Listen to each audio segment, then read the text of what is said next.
What is the status of the situation with regard to Ukraine right now, the U.S. and Russia? It's a slow-moving, but now since this past Monday, fast-moving catastrophe. What happened on Monday? Sorry, Tom, go ahead. Oh, I said, what happened on Monday? Well, let's start at the beginning. We haven't talked in about 2 months. I said when we began to talk 18 months ago, Tom, you and I, that the Ukrainian crisis was going to be the #1 international crisis. Now, the United States has been distracted by Syria, Iran, excuse me, ISIS. But the Ukrainian crisis has produced a new Cold War, historically, between the United States and Russia. That's a very big deal. In Ukraine, meanwhile, there is a horrible, fierce, murderous civil war in Europe. That civil war has already become a proxy war between the United States and Russia. And now the danger continues to grow that it could become an actual hot war between the United States and NATO on one side and Russia on the other. Well, what happened on Monday was that the American-backed government in Kiev, which came to power illegally by overthrowing the elected president of Ukraine back in February 2014, that government came to power, many members and allies of that government being democratic, liberal-minded Ukrainians who want to join Europe, but also a small but increasingly strong ultra-right nationalist Ukrainian movement, whom some think are neo-fascist. And the strength of that right wing has grown both in the parliament and in the war on the Eastern Front, because those nationalist forces make up the battalions that are doing the actual fighting more so than the regular Ukrainian army. On Monday, about 3,000 to 5,000 members of that ultra-nationalist movement, there are several of them, gathered outside the parliament to protest legislation that would fulfill a promise that the president of Ukraine, Poroshenko, had made to Germany, Russia, and France, called the Minsk Accords, to pass a law giving the rebellious provinces in Donbass more home rule, and thereby keeping them in Ukraine through some kind of decentralized or federated constitution. The ultra-right will not accept this. They want a purified Ukraine without Russian influence. And the Russian influence is in these eastern territories. So they mobilized in front of the parliament on Monday. One thing led to another. One of them threw a grenade into the crowd. Clashes with the police began, and about 150 are in hospital, and 3 are dead. The government has now brought more forces into the street to maintain order. Meanwhile, though reports are spotty, the ultra-nationalists are mobilizing more people. They are armed and headed toward Kiev. So what does this mean? This means that the fiction, the mythology of the so-called Ukrainian revolution has blown up in violence and blood in the center of Kiev, because never from the beginning was this purely a democratic revolution wanting no more than to affiliate with Europe. But this is the movement and the government that the United States has backed from the beginning. So where we are now is as follows, that Chancellor Merkel, and you and I discussed this when it began more than a year ago, and President Hollande of France have with Putin proposed a set of negotiations, which Poroshenko, the president of Ukraine, promised to implement. But he has not, because he is captive. He has a very weak political base in Kiev. He is captive politically to these right-wing nationalist forces. So on the one side politically, there's an odd constellation. You have the president of France, the chancellor of Germany, and the president of Russia, Putin, backing this negotiated blueprint. And you have the government, the American-backed government, apparently I say apparently, with the support of the White House in the person of Vice President Biden, refusing to implement the agreement and urging a military buildup with the notion that Kiev may launch another military offensive in the east. If that were to happen with demonstrative American or NATO support, the chances are at least 50-50 that Putin truly would, quote, invade eastern Ukraine. He really hasn't up to now. And that you would then have Russian military forces, American NATO forces, eyeball to eyeball. So as we talk today, what is it, September 2nd or 3rd, that's where things stand. And let me just end by saying that this is the most serious, dangerous international crisis in the world for various reasons, more so than what's going on in the Middle East, though the two are related. Yeah. Would it be accurate to say, or am I hypersimplifying, that basically what this agreement is all about and what the people in the East, in the Far East, are asking for is federalism, and most Americans don't even know what that means, but basically they want the local regions, their equivalent of states and cities, to be able to elect their own officials. You know, we may think that Bobby Jindal down in Louisiana is a little backward guy who wants to teach that the world is 6,000 years old and doesn't want people to know about birth control. But we don't say, you know, you're not part of the United States anymore, and we're going to install a different governor because we don't like Bobby Jindal. We let the Louisianans elect their own idiot. And the people in the east of the Ukraine would like to elect their own people, and Kiev is not allowing that to happen. Do I have that right? You have it right, but I don't know why you would say that Americans would not understand this. We are a federal system of government, right, of states' rights. We fought a civil war about states' rights in the form of slavery at that time, and we have protected and preserved the Union. When there's a conflict, we go to the Supreme Court or the appellate courts. Now, there are different kinds of federalism. We don't have an ethnic federalism. That is, our states are not constructed around ethnic nationalist identities, though arguably as Hispanic, Latino numbers grow in the United States, we might be moving in that direction. But Canada has such a federated system. Some are French-speaking, some are English-speaking. There are different kinds of federation. That, you are absolutely right. That is the proposal to resolve the Ukrainian civil war. What the people in the East want is the right to elect their own governor, to elect their own mayors, to form their own police forces, and the right to have trade both with East and West, and to speak Russian and observe the Russian Orthodox Church. That seems fairly straightforward stuff. We're talking with Professor Stephen Cohen, contributing editor to The Nation, thenation.com, Professor Emeritus of Russian Studies and Politics at NYU and Princeton. His book, Soviet Fates and Lost Alternatives, out now in paperback. We'll be back with Professor Cohen in just a moment. This is the Thom Hartmann Program. And you can read Professor Cohen's writings over at thenation.com. Stick around.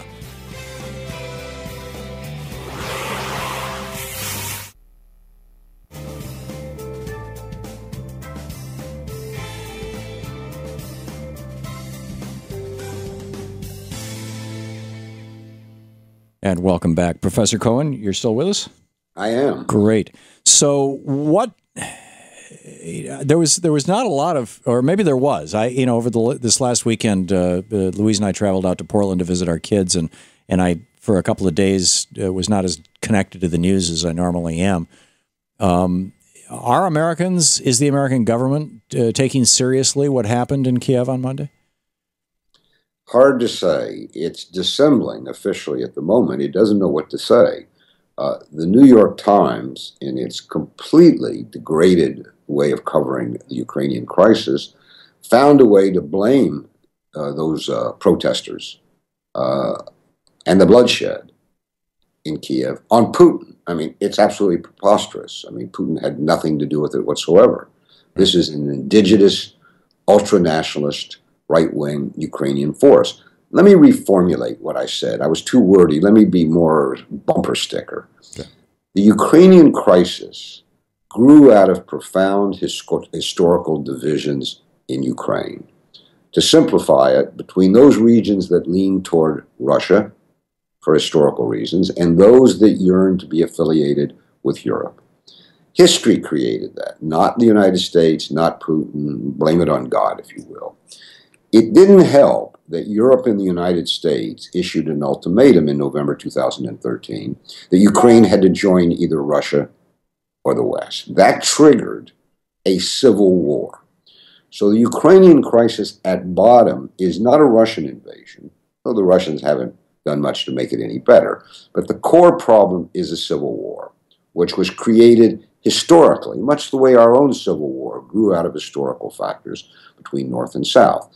What's happened now is that the Kiev side, the governmental side in the civil war, which Washington supports, has now itself split into a second civil war, pitting these ultra-rightist forces against the government. In fact, the government said yesterday a second front has opened up in Kiev. So if you look at it, you've got this 18-month war on the Eastern Front, pitting pro-Russian rebels against the government, and now you have a second front opening up within the government-ruled territories itself. Washington, the face of Washington on Ukrainian policy is Vice President Biden, Senator McCain, and nearly a majority coalition of Republican and Democratic members of the House and the Senate, which seem to be prepared to support the Kiev government limitlessly, including sending it $3 billion worth of weapons, which would be a terrible decision. The tragedy is, and maybe this is simplistic, but it seems to me that a giant step towards stopping this killing, stopping this sundering of a country in the heart of Europe, could be achieved if the Obama administration put its full authority behind the peace proposals of Germany and France. They've been hanging there since February, and the American-backed government in Kiev has refused, for one reason or another, to implement them. Now, Obama seems to be distant from this issue, but Biden tells us that he talks to the leaders of Ukraine 3 times a week. It's his project. Wow. Well, we'll continue the conversation in just a moment. We're talking with Professor Stephen Cohen. We'll be right back.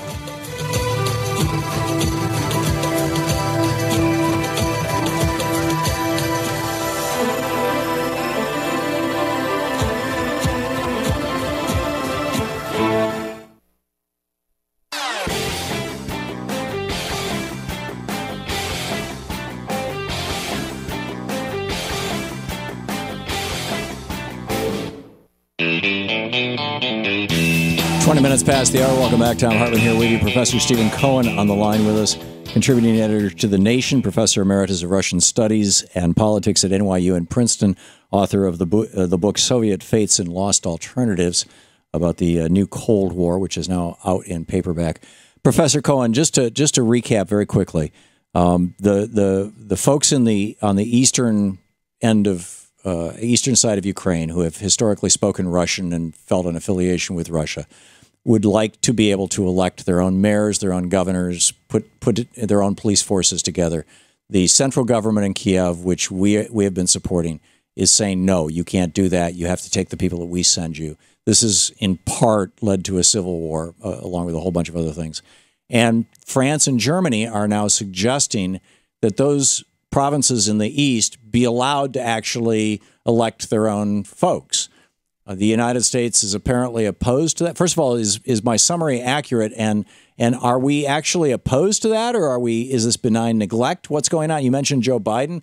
What are we doing? What could we or should we be doing? And what can our viewers and listeners do to help this prevent World War III? You and I omitted one factor in this striving for home rule in the East, or more home rule, and that is the question of taxation. We'll be familiar with that. Traditionally, Kiev, and this was true before the crisis began, has taken about 85%, kept 85% of the taxation it extracted from the East, which is the industrial heartland of Ukraine. 85%. Another demand of the East is that it be allowed to keep more of the revenue it it generates. That's an issue that every American would certainly understand. As for what the United States could do, on the one hand, it's fairly simple. For almost a year, 9 months, these so-called Minsk Accords, which were brokered by Germany, France, and Russia, and the government we support in Kiev, laid out a blueprint for peace, including federalism, decentralization. And it required the Kiev government to open direct political discussions with the rebel political leadership in the East. That's along with a ceasefire. If Kiev, the only way you can negotiate a new constitutional arrangement, if you want to keep the East in Ukraine territorially, is to have negotiations with the Eastern political leadership. Kiev has refused to do that. So Kiev has refused to implement several critical proposals of this peace plan. It won't talk to the political rebels directly in the East. It makes legislation in Kiev without its participation.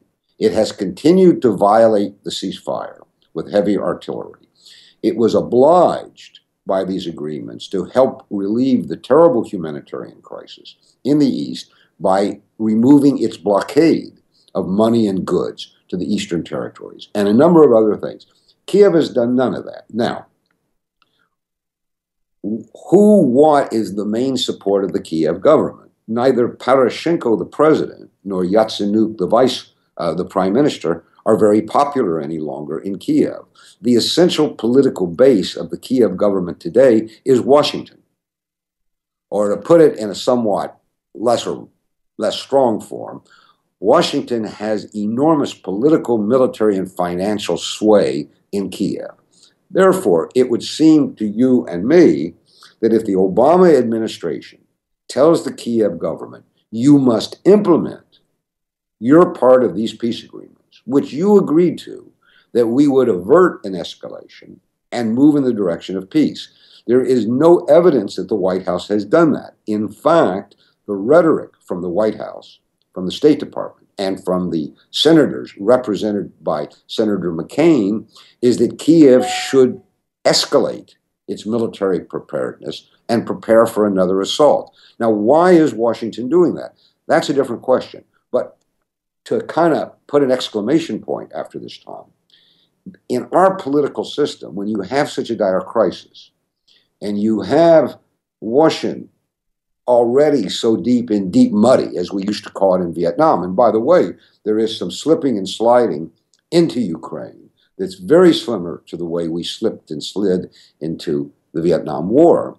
Normally, when you have a presidential season, this would be a very big topic of discussion. But the silence of the candidates, Democratic and Republican, on this looming, fateful international crisis, in which we are a full-scale partner, is absolutely deafening. The only person who said anything different from what's said in Washington is Donald Trump. And what he said have been kind of bumper stickers that go with his usual mantra. I'm a business guy. I know how to deal with people. I know how to deal with Putin. Well, that's a step forward because there's no evidence that the administration wants to deal with Putin at all in a negotiating way over Ukraine, even though President Obama told Tom Friedman about a month ago that Putin was instrumental in making the Iranian agreement possible. Right. So you would think, excuse me, that the president connecting the dots would say, well, gee, I did really good, productive, peaceful work with Putin on Iran. Now I'm going to do some good, peaceful work with him on Ukraine. But unless there's a backtrack that we don't know about, that's not happening. And I urge you and your listeners to go to the journal The National Interest about 2 weeks ago, where it featured an interview with Henry Kissinger. Now, whatever you think of Kissinger, he is our only great living elder statesman. And Kissinger boldly dismantled all the premises of American policy toward Ukraine. He said Putin did not begin this and didn't want it. But we blamed only Putin. He said, secondly, Russia is a great power with legitimate national interest in its own territory, which in its own neighborhood, which would include Ukraine. And thirdly, he said, Ukraine should never be a member of NATO. And that's what's driven American policy from the beginning. Yeah, it's remarkable stuff. Professor Stephen Cohen, please keep writing about this, and we'll keep having you back on. I want to keep on top of this. Brilliant work you're doing. Thank you so much for dropping by today, sir. Professor Stephen Cohen, you can read his work at thenation.com.